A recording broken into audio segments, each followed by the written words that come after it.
So this is our second attempt at a apocalypse run. This is not in-game commentary because I forgot to, unmute the microphone before I started. So I was just sitting there talking to myself a whole bunch, which, isn't really different to how I normally play. But this is going to be my first time practicing a voiceover, so may as well get into practice. We get blessed with a pretty good start here when I go in. I get the scavenger sets, we buy them. Boop, bat, bada bip. Touch the funny rock. Question reality. Decide to trespass. Kill the neighbor's dog. Vandalize his property. And when he finally comes out, kill him and his other dog. Break into his home, kill his family, kill the neighbor's dog, then kill the neighbor, then kindly greet the locals and explain to them calmly that you are looking for glowing fragments and would like to barter and trade for as many as you could. In all seriousness, this actually ends up to be a pretty darn good run. The scavenger set plus the scavenger ring were amazing. Later on here I do actually get the rest of the scavenger set, as well as the void chess piece. And that turns out being a really powerful mix, which I'm definitely not gonna complain about in any way, shape, or form. If you're ever wondering why I'm shooting a bunch of furniture and stuff, it's because I want as many drops as I can in order to make the scavenger armor get its worth out of it, its entire deal. What I didn't know is, I didn't know the scavenger armor and ring, or either one or the other, I didn't know that they gave benefits off of ammo. Like, when you pick up ammo, you still get the buff, which is amazing. I actually almost totally blow the run right here. I don't know if I would say I got cocky, necessarily, but I certainly started to have a little lapse in awareness. Luckily, we make it out of this one, and we continue to have a very good run, but it was quite the scare, and I was able to pull out of it, thankfully. But rather than muddy it up with words, I'm just going to let this clip play out, and then if I see anything else worth commentary, I'll speak up when appropriate.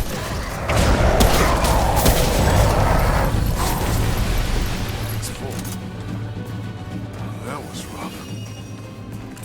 Now that you finished watching that mess, I forgot that I probably should mention that I am definitely not a Remnant expert, as you might call it. I don't know the internal machinations of this game in any way, shape, or form. That's a lie. I've done a little bit of a deduction. Shut up. A little bit of deduction in my experience with the game and how certain things work.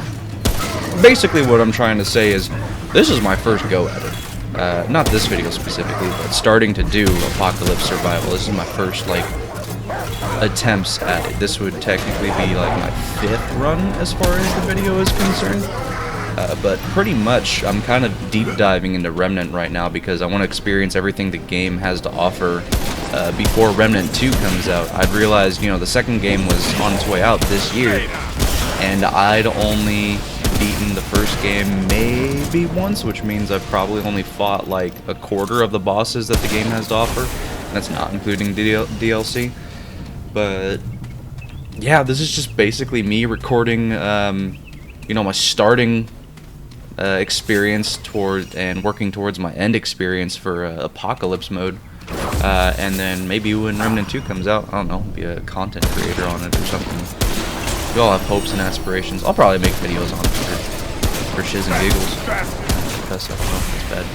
People get mad about it on YouTube. Yeah, whatever. Who cares?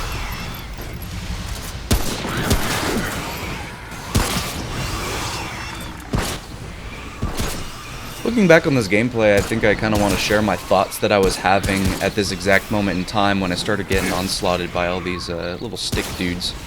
The first time I played Remnant, it was really, it got bland very fast. I still played the game, but it felt unsatisfying, I guess I should say. It felt repetitive. I got bored. Me and my friends, we all kind of fell off of it. But then Remnant 2 got announced, and I remember that I really liked everything that Remnant was attempting, so we went ahead and decided to deep dive back into it because one of my friends that was going for it had never played before, and I just kind of fell in love with it, out of nowhere. Not oh yeah, I'm having a good time. I started going really hard on this game for absolutely no reason. Played through with one friend, beat the game, saw the absolutely massive build potential, which somehow I ignored before. My craziest build that I love to do right now is where I use the Chicago typewriter and the submachine gun, and I bind weapon switch to my spacebar, and I have the Akari warband and the Provisioner's ring, so that every time I dodge, my weapon changes, and then my weapon in my back pocket reloads, and it's just a dodge only, no reload, like gameplay style that is something really crazy that I don't think I could do in any other game, even like Dark Souls, or at least not without a lot of fine tuning, I guess I should try. But the build potential in this game, absolutely insane, and I'm glad I found it and kind of rediscovered a lot of what I was like missing, because that was my goal for this game. I wanted to experience everything this game had to offer before the second game came out. So step 1 was, beating the game. Step 2 is making builds, and step 3, I'm now focusing on like survival apocalypse and just seeing how good I can get at this. Like, what happens if I become like an expert at survival apocalypse? What will happen to me as I play this game?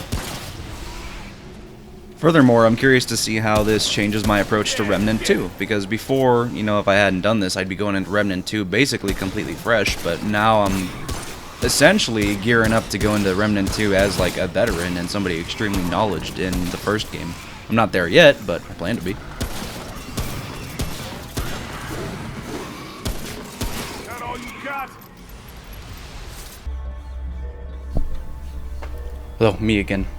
So I figured I may as well explain my strategy a little bit going into the boss fight. I by no means am an expert in Remnant, and I could honestly say that I know next to nothing about the stuff going on behind the scenes. But for this fight, it basically boils down to I decided to focus on the melee guy first while hiding behind stuff, so that way I don't have to deal with Mr. Projectile over there. Obviously, I'm not doing a very good job at this exact moment in time. But honestly, I think one thing that really helped me is because I make a very critical mistake of letting the boss hit me, and I think having the Void Carapace and a full set of armor is what actually saved me this time around, because a lot of times when I get to the boss fight, I just get absolutely melted in Apocalypse, even if it's a boss that I'm familiar with. Is all it really takes is that one mistake and it's kind of over, but my character is really able to handle this situation very well despite my mistakes. In retrospect, it honestly does seem kind of obvious. I'd imagine that Remnant, the approach might be kind of like Bloodborne, where it's not necessarily what kinds of armor you're wearing, but just the fact that you have armor in some way, shape, or form. And by that, all I really mean is don't be naked on any part of your body. Have a head, a chest, and a pair of pants, and you'll be tanky enough to survive most hits early on. I've never gotten super far in Apocalypse, and I hope to. That's kind of my endeavor right now, trying to see how far I can get, and basically record it along the way to see how I adapt and what I do and what it's like to learn this game inside and out from start to finish.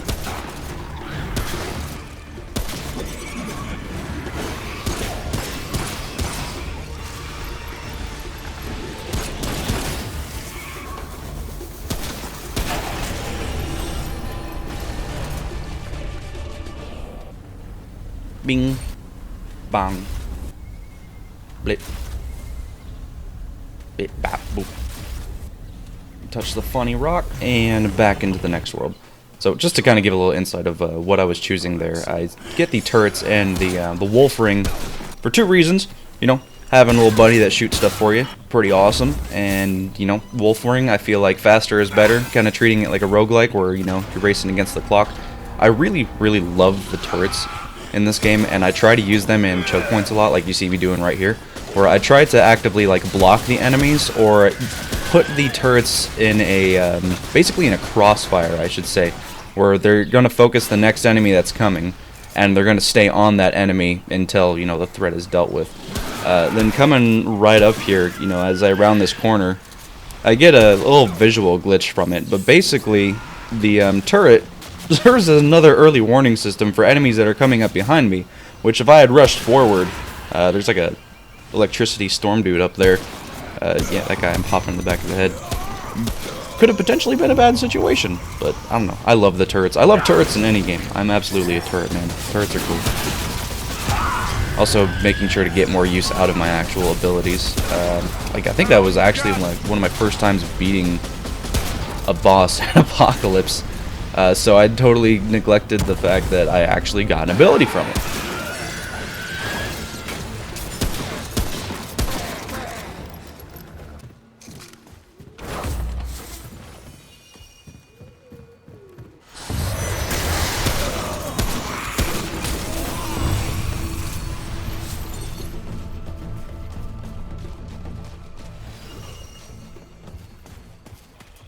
If the jury would find it appropriate to have a little bit of ego stroking in the video, I just want to say this next engagement, flawless. I handle it perfectly.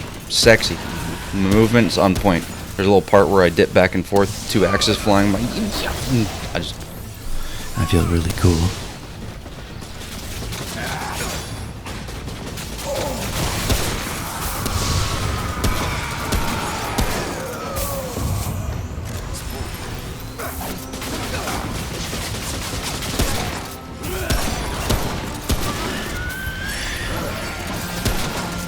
Who was that? Who was that right there? That was the part.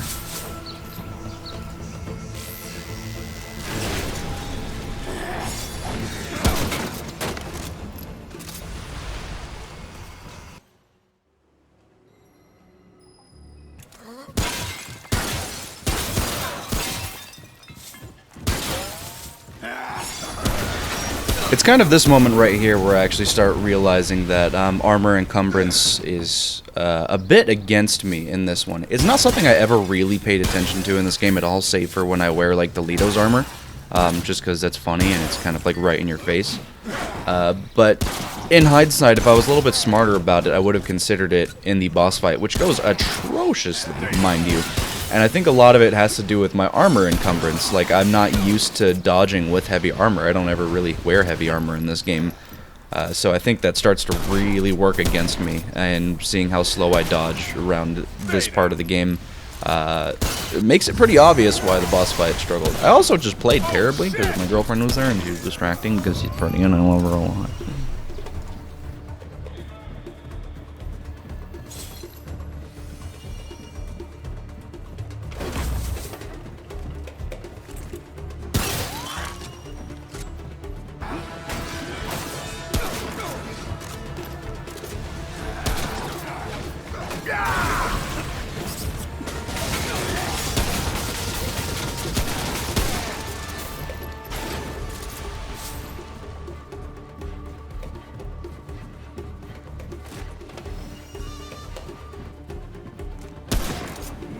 This is a wonderful moment that I handle absolutely horribly.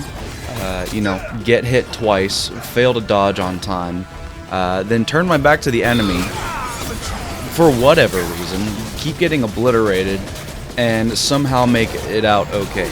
Again, I attribute this one to me just having a full set of armor, because every other time in Apocalypse when I have a situation like this, I absolutely would have been dead, but I'm also mostly naked. So, make it new goal, always get armor. That was rough.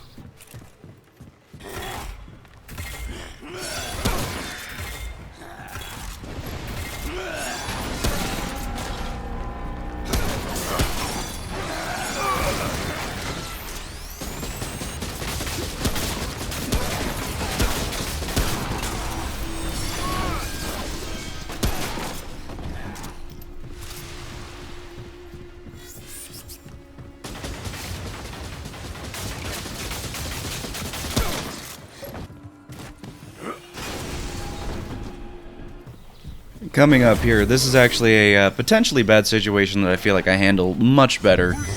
We see a big guy, you know, spooks me when I'm coming out the building here. And what I decide priority-wise is I immediately, you know, get some distance and decide to clear out whatever cannon fodder comes my way. And when I say cannon fodder, I just mean the ads, you know, the smaller guys that all die in one shot.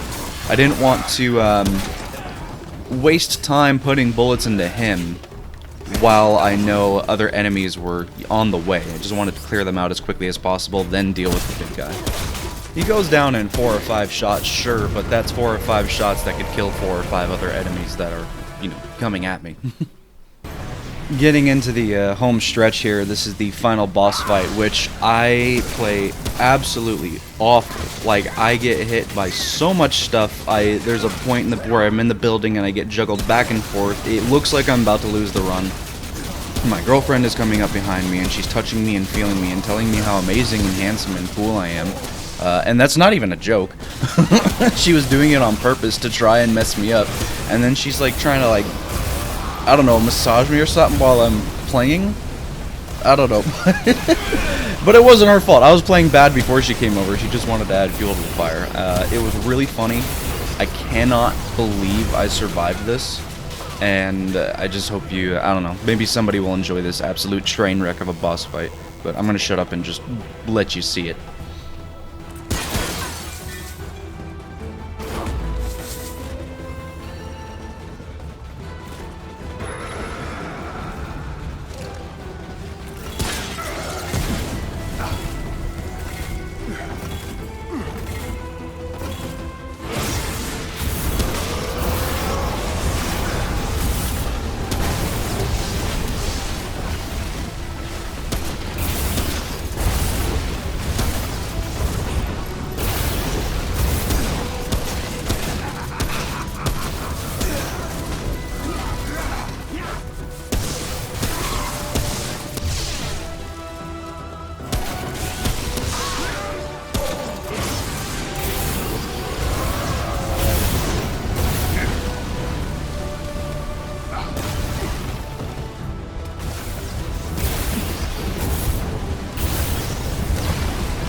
So I decided to stop it here, end on a good note, check how many glowing fragments I had. I think I only had maybe like 12 or something before I'd started. I didn't check beforehand, I just knew that I didn't have a lot, and this was easily the most successful I've been in Apocalypse. 2 bosses under the belt, actually made, gained some ground, and I wanted to, end things while we were in a positive state.